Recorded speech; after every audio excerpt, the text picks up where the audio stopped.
With me today in the studio, I have Julia Engelman, best-selling poet, author, poetry slammer, actress, and a very good friend of mine, and also a very funny friend of mine. So thank you so much for doing the Visions podcast. Everyone give Julia a very warm welcome. Thank you. Thanks for having me, Alice. I'm so excited. I'm so excited too. This is very exciting. Yeah. Yes. So basically, I wanted to invite you on the podcast because I am very inspired by you and your writing, and you've just put out your very first novel, which is very exciting. It's called Where the Sky Never Ends, and I wanted to talk to you about the process of writing the novel, the vision behind it, and just what inspired you to write this novel. I'm excited to speak with you, as I am always. Oh, as I always am. I do want to mention this is me debuting my Yes, English-speaking side. This is so. I don't know. Have you ever done a podcast in English before? No. Okay, but you're a very good English speaker because you did also spend time in America doing workshops for the Goethe Institute. That's true, and I've watched so much English YouTube in my life. Yeah, because your English is so good. Thank you so much. Now I feel self-conscious about it. No. So what we sometimes do is we switch between German and English. So anyone who has a dictionary beside them, please take it out and Get ready. Get ready for a very wild ride of in and out of German and English. So yeah, I wanted to talk to you about your novel, what it was like writing it. How was the vision behind the novel? Was it something you knew you always wanted to write? Was it something that, you went through 10 ideas and you were like, this is the idea that I want to do? And yeah, tell me about that. Well, there's a lot of questions, so there's also a lot of answers to that. I always wanted to write a novel, no matter the topic, kind of. I always was in awe of novelists and this kind of storytelling and being able to move something in someone over the course of 300 pages. So I've wanted this since I'm 8. Oh, wow. Yeah. Okay. So even before you were writing poetry, you're like, I would love to write a novel. Yes. Okay. But That's kind of insane. Yes, yes. It took me a long time to start, you could say. Yeah. It took me 20 years. But you got there. I did get there. Yeah.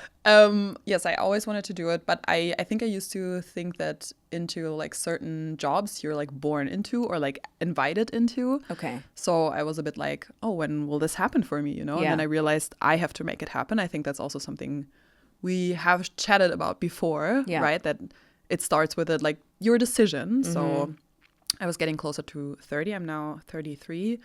And I realized no one is inviting me to do it. No one's knocking on the door. I have to mention it to someone. Yes, yeah. And I also had found a topic, which is my main topic, I would say, is friendship. And that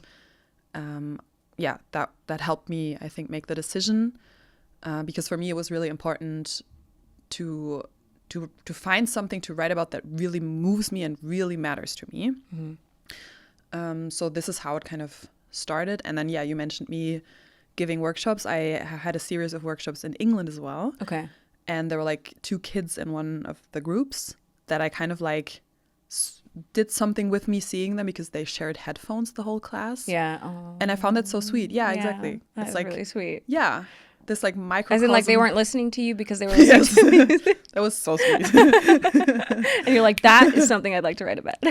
No, I always ask people in the workshop to bring their own music because I always listen to music writing. Okay. And then usually people bring one pair of headphones for themselves, but they shared it. That's so sweet. Yes, I thought so too. And they were Yeah. And they wrote also very sweet poems, and they were kind of quiet, but with each other kind of louder.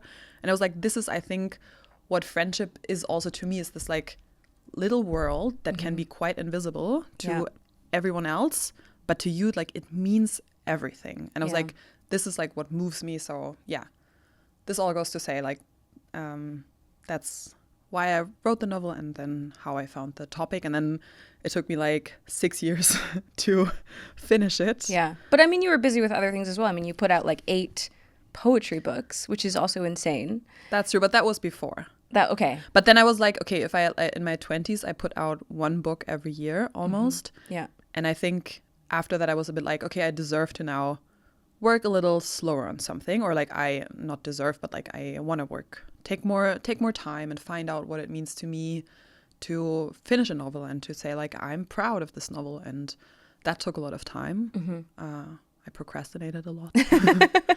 I wondered if I should like get a new job a lot. Yeah. Well, that's also something I'd really love to ask you about is how is that process of writing a novel? I mean, you're sitting there every single day. Maybe there's some days where you're like, no, I'm not going to write it. I'm just going to live my day. But how does that look like? And how does kind of the vision of, you know, saying, okay, manifesting, I'm going to write this novel, I'm going to do it, I'm going to finish it, and it's going to be great, to actually, you know, how many years later finishing it, and what's that process like, or what was it like for you for the first novel? It's a complex process, I guess. I would also love to hear what this is like for you, because I feel like having a vision of something or having like an idea in your head can feel so clear. Yeah. Like I felt like what the novel should feel like those 6 years ago. But then it's like, how do I put it on the page? And what does it take for me to be in a state to put it on the page? And like, how do I not be too critical with myself? And I think there's so much work I spent on that. Yeah. I don't think it was about like not having an idea, but it's like, it's a lot of material as well. And a lot of like, yeah, I have this idea, and then how do I like make it, you know, so that someone could read it and also feel this idea. So that took a lot of work. Yeah. Would you say it takes a lot of patience as well to sit through those moments where you kind of, you know, crumple up a piece of paper and you're like, no, that's no good, or you write like 3 pages and then you delete 2 of them? I never crumple paper because I would like throw my laptop. Just throw your laptop against the wall. Next laptop. So how many laptops did you go through? I actually, in the process, I bought another laptop because I was like, I think it's my laptop. That's not really. That's not working. So during this, I love that. I was like, I need a travel laptop. This will like help me write. But I feel that because I had the same thing as well, where I had like a big clunky laptop at some point where I would write, and then I just thought, I want to be more mobile. I want to, you know, write on a train. Yes. And I love the romantic way of, you know, writing in my notebook and stuff. And you're always giving me notebooks. Every birthday I get a notebook. Yeah. And and I really should write in them. I write a lot of thoughts down, but I think the ideas for songs I'm kind of either on a laptop or on my phone, which I really want to get away from, you know? There's something so romantic about like a quill and some ink and just, you know. Yes, and also it's not so romantic to like having to find an idea again in like 12 notebooks. Yeah. That's true. Yeah. That's where you can just normally just search for a word and be like, yes, that's where the idea was in the laptop. Yeah. I started a WhatsApp group with myself because I found that that's the most effective way to like write down ideas and find them again. Fascinating. I don't know if that's How do you do a fascinating, WhatsApp actually. group with yourself? you open do you need 2 numbers? No, you open up a group with someone. I open it with my mom, and then your mom just goes out. She's out. like, I'm gonna put this on mute because I don't need to read all of Julia's great ideas. No, I deleted her from the group, and then she was like, what was this group that I almost was in? Oh my gosh. So you can do that, and then you can have a group with yourself. Yes, but you should tell the other person beforehand, so they don't feel like you have something against them. Exactly. Okay. That's like, because that must be tough. I can imagine your mom would have been really confused. Well, it all happened in like the span of 5 minutes, so So it was all very quick and confusing. Okay. Whatever happened to that new laptop you got? Did it make you write better? It made things easier to start writing, you know, on the go. But at the same time, how old and heavy is the other laptop? Oh, it was chunky. Okay. It was a chunky monkey. Okay. But do you still have it? I do, but it's like in a corner. I don't really know what to do with laptops when you don't use them anymore. I also don't know. I just got like 2 laptops in the corner, and Apple always says, yeah, just bring them by. And I'm like, well, how do I delete all this stuff? And what so if I ever need to go back to this one song thing, or what about poem? if there's like documents on there that are really important? I just leave it in the corner. And it gathers dust over the years, and with every move it comes along, and you're just like, why do I have this stupid laptop? It's ridiculous, but it's life. I don't know if this will make it in, but just for the record, my new laptop didn't make me write better at all.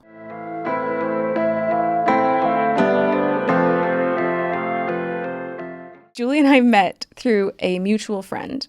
It was their birthday party. Yes. And I think since then, we hit it off, wanted to start a podcast, didn't start the podcast, and stayed friends for, I think, over 6 years. Went through COVID together as very close neighbors. Yes. Went on walks together. Yeah. I went through a really bad breakup, and you were the one who said, you basically picked me up every day, and you're like, let's go on a 30-minute walk and just talk. and just get each other out of the house. And so for me, that meant a lot. And I think that really, I don't want to say stabilized, but it was the beginning of a growth for me. It was the beginning of finding myself and realizing how important friendships can be. And I think that's also what I really love about your writing, is because you don't just take the love between a couple or the love that happens between in a relationship. You talk about different types of love, whether it's friendship, whether it's the love to your pet, you know. And I know you have amazing pets. You know, you love your dogs. Yeah. And I'm so happy we get to talk about that, because friendship, as you and I know, comes in many forms. It changes along the years. And I wanted to ask you how it's been for you, like looking back at your 20-year-old self and looking now at your 33-year-old self. How would you say your friendships have developed over the years? How have you changed as a friend? This year is the year that I felt like least lonely, I think, in all of my life. Wow. Because I have such amazing community and friendships. So I think it means, yes, so much to me to have friends and to like know the different forms of friends. I know it makes me also a bit emotional, but that's really sweet. Yeah, and I think that is because of because connections of like the one with you. Like, you know, I think there is so much to be said and experienced about companionship. I do remember this time in COVID as well. Like, it was also a stabilizer for me to go on those walks with you, because it was a lonely time, right? It was so like lonely. An isolated time. And I think then to like, we FaceTimed as well, sometimes being like, do you want to go on this walk? And then that's what I remember now from that time. Yeah. Yes, I have spent we spent time alone in our apartments, and it was also a lot going on, but I also remember the friendship coming from that. And I think, I'm super, like, to me, friendship means really a lot. Yeah. Yeah. No, I feel the exact same way. For me as well, I think with moving around a lot, and I think that's something that you and I have in common. Yeah. We've, lived in different cities, we've moved schools, we've spent time in different countries. It's not always easy to keep that friendship and to work on that friendship, because people move away. And then sometimes you lose sight of each other. And what I have really enjoyed in our friendship, even in the last few months, we've developed a thing called Fire Flash. Yeah, I mean, trademark your title idea. Don't know why it's called that, but we then say Fire Flash. Yeah. But we have Fire Flashes where we send each other 10 pictures from the last week. And we explain sometimes some things to the picture. Sometimes there's no explanation. The idea was that it would be easy to connect a little bit. Yeah. Without having to write this whole paragraph of this is where I'm at, this is what this means. And then we see each other in different places with different people, cooking things, making things. Yeah. And then I feel like we get a little closer through it. You feel almost like you're a part of their life. Genau. Yeah. Yeah. I think. And that is German for exactly. That's a very German thing to say, genau. This is for starters. If you want to learn German, genau is the first one. Just if you can't speak anything, just say genau. Affirmed. Every other sentence, and you're good. Genau. But yes, so I feel like you're right. I completely forgot that was the intention, because we were sending each other long voice messages of 3-4 minutes. And sometimes, you don't have time. Yeah. And you forget things. You have to re-listen. Genau. And with the Fire Flash, you just show moments of your life. And no expectations. It's not like you have to react to every single one, but you can you can put a heart if you want. You can be like, oh. Yeah. But yeah, so I would love to do that with you now, where you and I basically pick just a few pictures from our chat that we get to share, and maybe talk about or not talk about what was happening in the picture. Oh, here we go. Okay, so this is Julia in her natural habitat. And Julia is wearing a mask. And she's turned into some kind of pink animal. Like a rare bird. A very rare bird with her disinfection stuff, her Purell, and her mask. And that was basically COVID in a nutshell for us. It screams lockdown. It screams lockdown. It screams help me. It screams we're sitting in a graveyard. It screams, you know what? This is as good as life is getting at the moment. So that is my first Fire Flash that I'd love to share with the world. That's a really good pick. This was before we called it Fire Flash. That is very, and we were also long together. Time. Okay, I send you this one. It's a close-up of a mug you gave me for I want to say like Sexy. 29th birthday or something. Friends call him Albie. His friends call him Albie. And we made up this whole backstory of who this person is. Yes, he has a whole personality. He's a whole, like, yeah. He has routines. Yes. He has worries that we know of. Yes. And he always makes me smile. That's one. I'm really glad he makes you smile, because when I saw him, he made me smile. And I think, it's never a bad thing to have a cup that makes you smile. No. Okay. So this is a picture of a movie and a soundtrack that we both are obsessed with. Yes. And I feel like at some point we also did a dance. I know that we did. Okay. There's video of it. There's proof of it on your phone. Yeah. And I don't know why we did it. This was 2023. But we felt like we should also show the world how we can dance to Pop Goes My Heart. And it's a great movie, let's be honest. No, it's a really great movie. It's a very good movie and great music. So that's my second Fire Flash. One of the last times I visited you in London. Yes, I introduced you to Heinz's Beans. Heinz Beans. And I was amazed. Yes. And even more amazed to find out that they do sell them in my local store in Berlin. And I have one more. I sent you the picture of the playbill of the Dorian Gray play. Yes, that was insane. I think in this week I saw like 6 plays in 8 days. Which is great, because that's what the West End is for. I'm amazing. Yeah. Yes. And this was the best. It was probably one of the best things we've both ever seen. Yeah.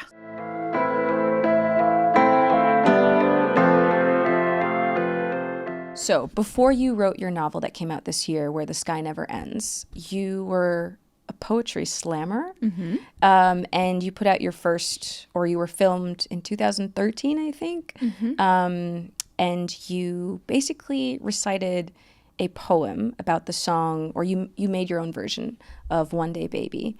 And it kind of hit a nerve throughout like a lot of the world, Germany, Austria, Switzerland, and different, like it's even in English now. Mm-hmm. And it talks a lot about what I could have done in that time I had on Earth, or what I kind of wish I could do, and why I'm, procrastinating, and all the things that I want to be in life. And my question to you is, now, years later, I mean, that's now, over 10 years ago, mm-hmm. How does it feel to look back at that? And do you feel like you've now been able to become the person that you at the time wanted to be, and said, I wish I could do all these things, maybe one day if I'm lucky, or if I find the time? Yeah, the poem was really about like imagining yourself now and then at an older age, right? Like almost time traveling to what if I'm 60 and looking back at the time now. Yeah.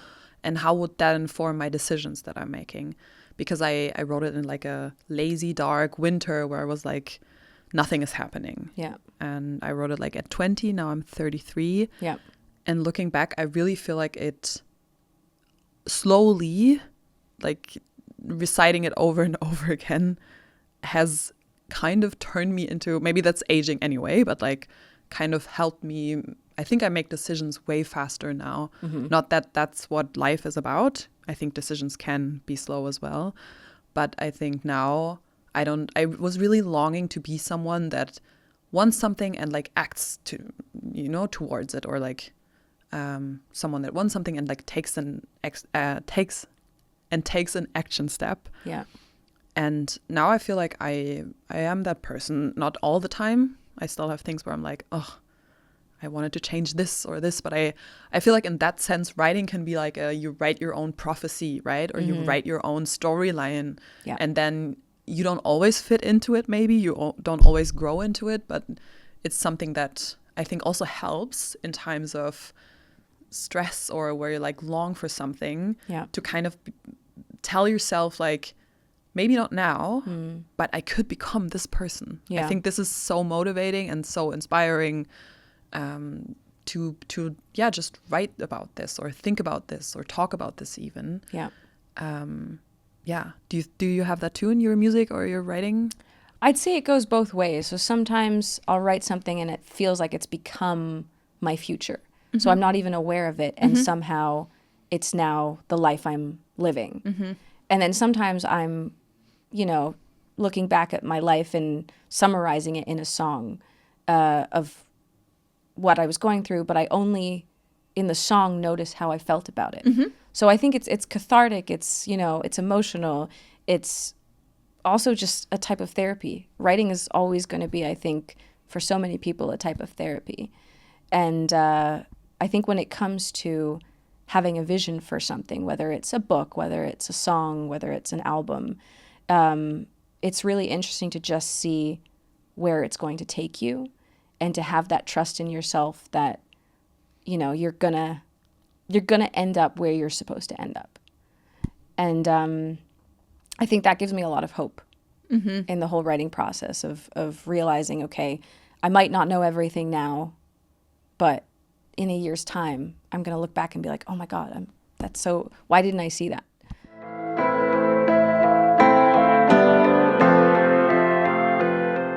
Yeah, so in your poem, One Day Baby, you talk a lot about procrastination, which I think we all can relate to because it's difficult, you know, when you're working on something, on a project or an album or a book, you always think, okay, I can do that tomorrow, or that's something that, you know, I don't feel like I'm in the right headspace today. How do you deal with procrastination? How has that changed over the years? I don't know if procrastination goes away. I think your relationship can change. Your relationship to it can change. Okay. Like I said before, writing the poem has changed an aspect of me, but it hasn't changed that I procrastinate writing sometimes. Okay. That's something that I still do. And I think my biggest message or learning from that would be that you could be a writer even if you procrastinate, right? That shouldn't stop you. Yeah. It didn't stop me. And I really had moments of like weeks of not looking into the file of my novel and being kind of afraid to go back and not knowing what to do next. And talking with friends, I remember talking with you at one point, calling people, asking them if they see me maybe in another profession. Which is so normal, you know? Like, we question it all the time. Like, is this the right thing? Am I doing the right thing? And I think doubt. And I think that is the work. I feel like once my head is like clear and I'm like in the right headspace, whatever that would be, or in the right state, then it's not about having ideas. I have a lot of ideas. Yeah. And like we said before, sometimes you see it in, like we've talked about this earlier today, sometimes you see something in your head already. So it's already there. Yeah. It's almost like you only have to like catch it from your thoughts. It's almost like picking apples from a tree. It sometimes feel like you only have to pick it. Yeah. But so much gets in the way. And I think to me, that is the work. The writing is almost like, this is why I want to do it. Easy that's part. the fun part. Yeah, that's the fun. And that's the fun part. But to get to the fun. So the actual work is, you know, getting yourself up to pick the apple. And also like editing, that there's also a work part to writing a novel or finishing a song, of course. Yeah. But usually that's when I am like in some sort of flow state, or I focus on it so much that I enjoy it a lot. Yeah. I never feel bad after having written a lot. Yeah.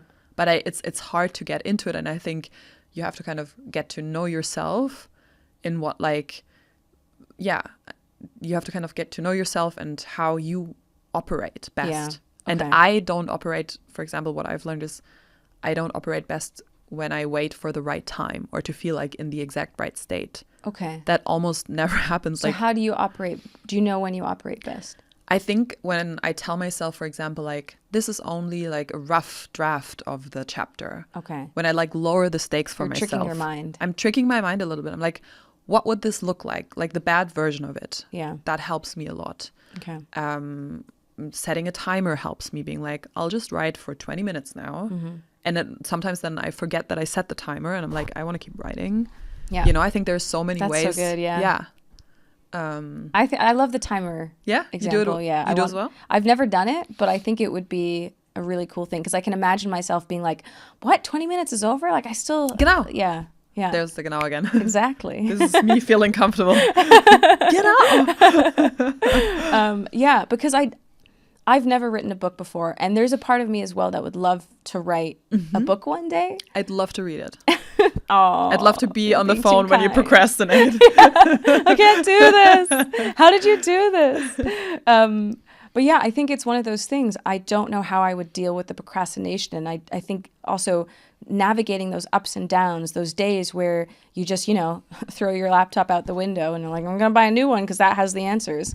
I think that's the difficulty of having a vision, of having, you know, those ideas for books and stuff, because it really is about sitting down and having patience with yourself and developing ways to trick your mind and say, actually, no, this can be really fun. Like, it doesn't have to be, this isn't your job right now. This is just you, you know, throwing ideas against the wall. And also, you wanted this. Exactly.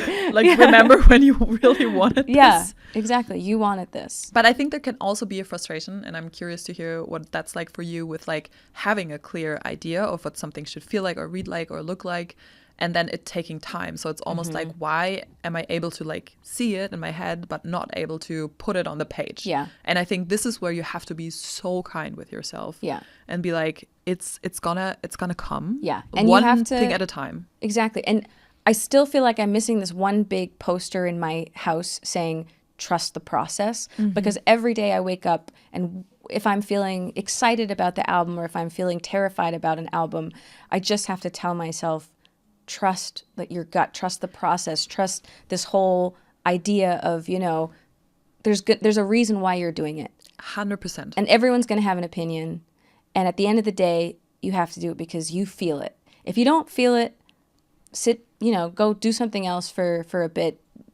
Maybe it's like, you know, you playing a game or you play some piano. I don't know. But honestly, you can also get lost in that. I have like, I think had weeks where I was like, oh, only this, and then I'll feel it, you know, like I'll have to like go on this walk and clear out this drawer, and then, you know, write those emails, and then I'll probably feel like it. And then a lot of time can pass. Yeah. So I would also say like, don't trust your feelings so much. Like, trust the process. Don't always trust your feelings. That's interesting. Don't always trust your worries. Yeah.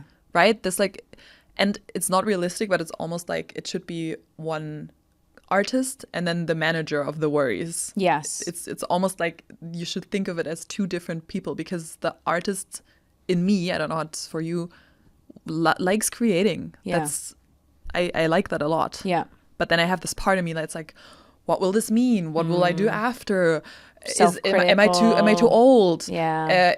Was I too slow today? It's like, it's already 10 and I have just started. Or like, you know, will this sound That's where stupid? the spiraling Yes. starts. Yeah. Oh my God. Procrastination I think is spiraling. Yeah. How do you get out of it? Do you have it? Do you have it in the middle of writing songs? Weirdly enough, and you and I have now both seen kind of the same therapist. You went once, I went a few more times. But he also described like panic attacks as spirals. He's like, if the spiral is going downwards, I want you to imagine you're pushing against the spiral in the other direction, and keep pushing and keep pushing. And I just really like that idea of just saying, well, instead of following that spiral downwards and actually figuring out what direction it's going in, I'm going to actively push against it and see where that takes me. So that was something that really helped me. But do you get panic attacks in the, like, do you I definitely, do you spiral in the middle of a session sometimes? Definitely, yeah. Yes? I mean, definitely. Oh my gosh, there's moments where I'm like, is this in any good? Is this song, can people, you know, resonate with this song? Is this a good melody? I think through the process of writing a song, I go through so many questions of, is this relevant? Do people even care what I have to say anymore? Are people like, is this a melody that's actually going to be a melody people are going to remember? Does it matter if they remember it? Because what about if it's a melody that I like and I just feel like putting it down? I remember being in a session with someone, and it was just me and the producer, and he said to me, he's like, I don't really think this is the right idea. But I was so sure in that moment. I was like, you know what? You don't have to finish this idea with me. I totally get it if you're not feeling it, but I have to finish it for me. So either we do it together right now, or I'm going to take it home and finish it. But there's something inside of me saying, this is something really good and interesting.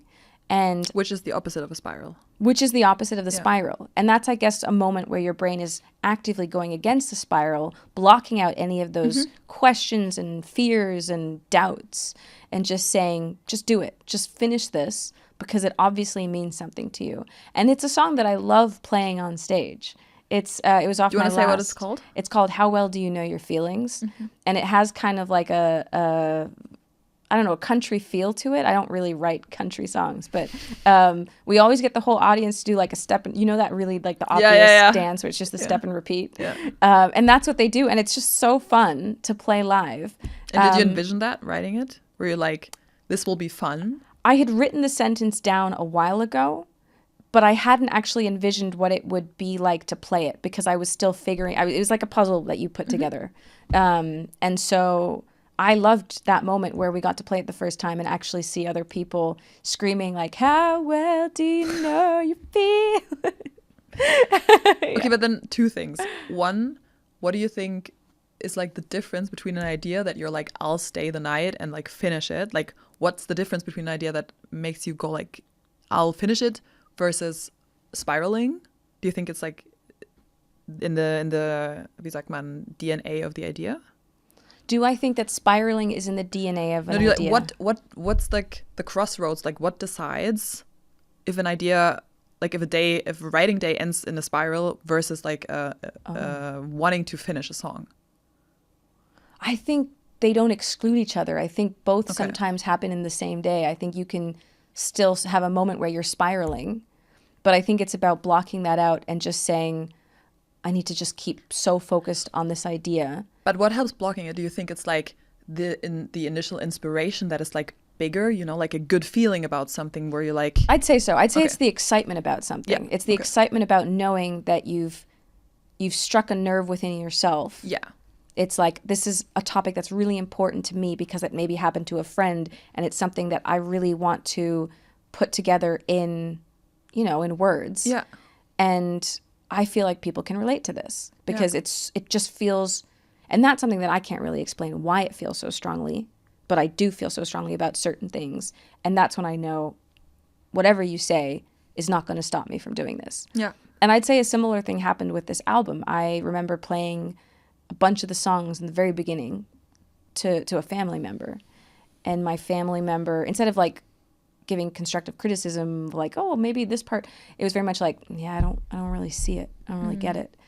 And that is what caused me to then spiral for 2 weeks, basically not leaving my bed and thinking to myself, is there any point in doing this? If this person doesn't see what I'm seeing, is there any point in trying to convey this message to other people, or is everyone going to think this is not great? And then what happened in week 3?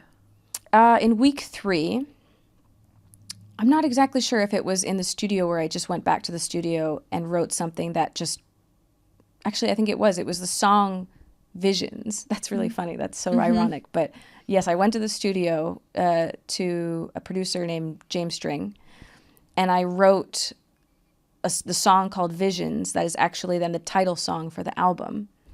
And it was all about saying to this family member, I see the visions on the screen, but they're only playing for me. Yeah. And it was kind of a plea to them of saying, you know what, I understand you're doubtful. I understand this, but it's not helping me. You're not helping me with your comments or your criticism.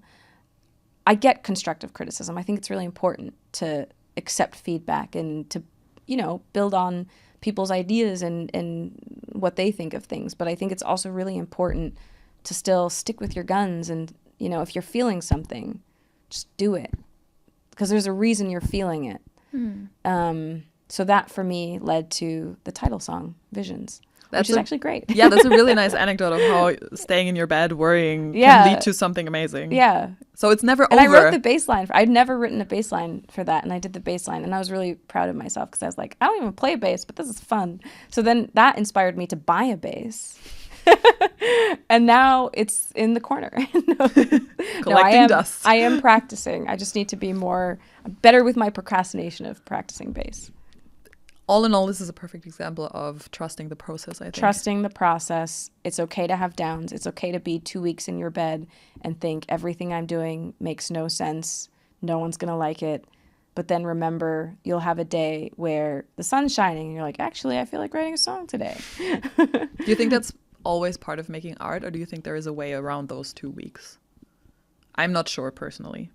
Yeah, I think I'd like to ask you that first, because obviously for, you know, writing novels, poetry books, have you witnessed that as well, where you go 2 weeks with doing nothing is the wrong word. I like to also mention that sometimes the moments where other people think you're doing nothing is actually where a lot of it happens. 100%. After having finished the novel, I thought about like the echo in the moment where you're not writing a lot, because I think this is where a lot happens. Like Yeah. almost like you write a bit and then the following day is when like something grows in you. Yeah. So that I think is 100% true. Yes. No, I agree. I think for me, that happened a lot with this album, is that I needed time in between where nothing was happening to also just, whether it was growing ideas subconsciously and just thinking, okay, this feels like a break, but I know if I just, it's like when you work out and they say you shouldn't do it every single day because you have to let the muscles grow. So a big part of actually, you know, like working out is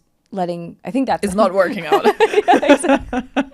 So don't work out, guys, and your muscles will grow. And you'll be so fit. This would be a great topic for Wenig Ahnung. Große Meinung, wenig Ahnung. No clue, big opinion. Yeah. I don't even know if that's true. But they do, someone's told me that you do need days of rest because, you know, your body is still working. I think it's like a very fine line of finding the right amount of rest versus the right amount of stress almost. Yeah. Because I feel like I spiral also when I have too much time on my hand, but I Yeah. also spiral when there's too little time on my hand. So it's Yeah. like really Finding that, a balance that you that's have to like difficult. always find again. Yeah. But that's why sometimes it's nice to set, you know, things in the future of like in a year's time or in 2 years' time, that's when this is happening. We were talking about this today, and I know. I think I notice it for myself. If I don't have something I'm working towards, whether it's even in 2 years' time, I feel lost. I feel like something's Yeah, missing. I I have feel it like too. I don't know if I have the drive. Yeah. And I think for me, I don't know how it is for you, but I'm sure you'll tell us in a second. I might.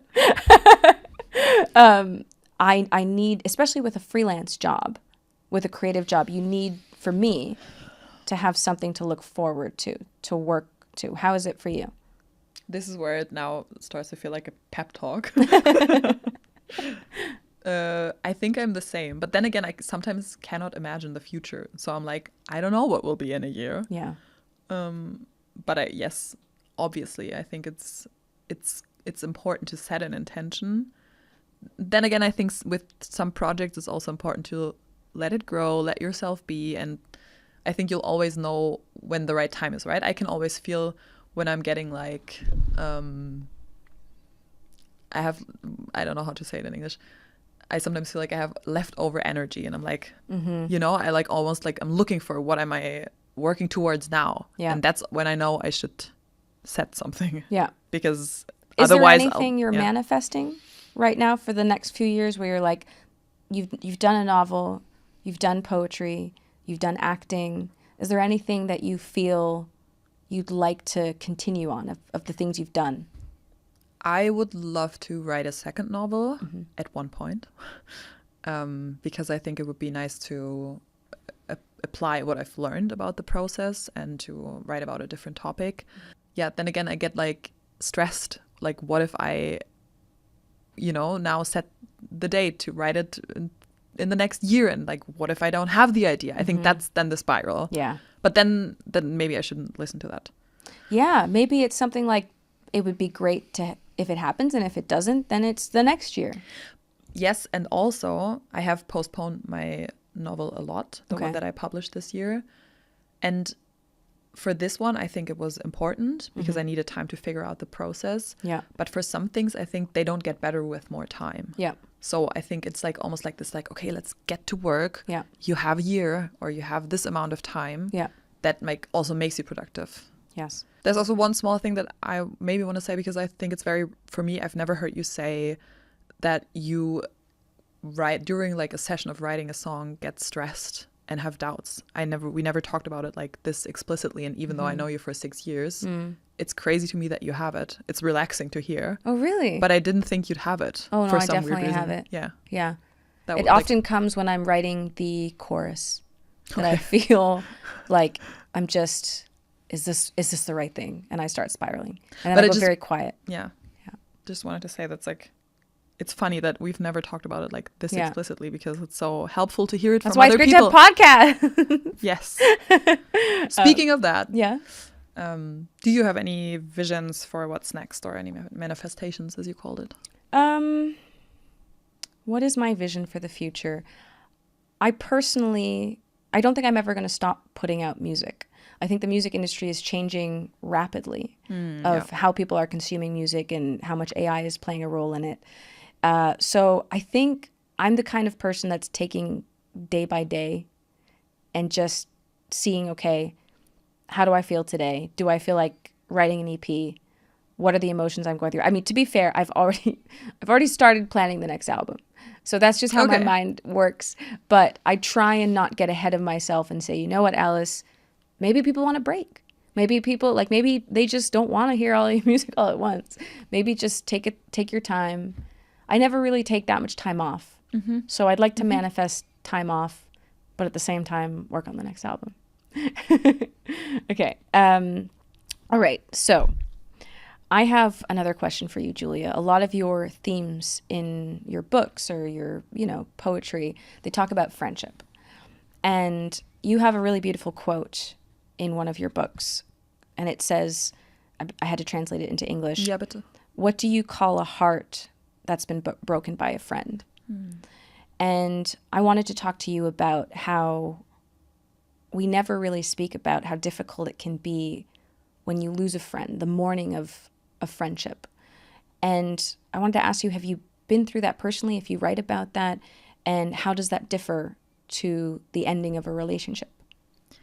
I have been through that, and from that experience, I concluded that the friendships that work out and the friendships that don't work out can impact us in almost the same way.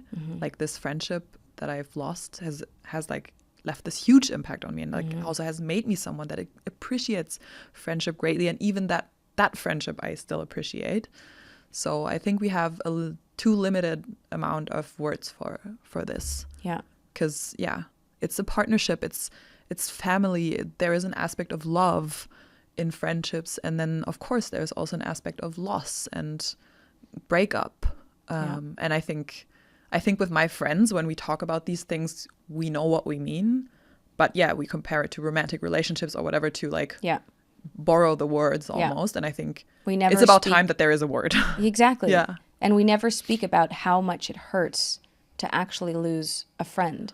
Or even the worry of a friendship. I think what I've learned about friendship is that it takes a lot to lose a friend. Like to forever lose a friend, it does take a lot. Yeah. But in the process of this, or like in rocky moments, I think that can impact you a lot, or hurt you or make you afraid. Yeah. If they were your stability, and often, from a partner, we don't get everything. So that's why we spend time with friends, because there's so many different types of love that you have for friends. And I think that's something that we don't talk about enough in the world we live in, is that a friendship can be just as important as a relationship. And when that's gone, and I've experienced that a few times in my life with, moving around or whether it's moving schools and losing people that are so close to you, it's traumatizing.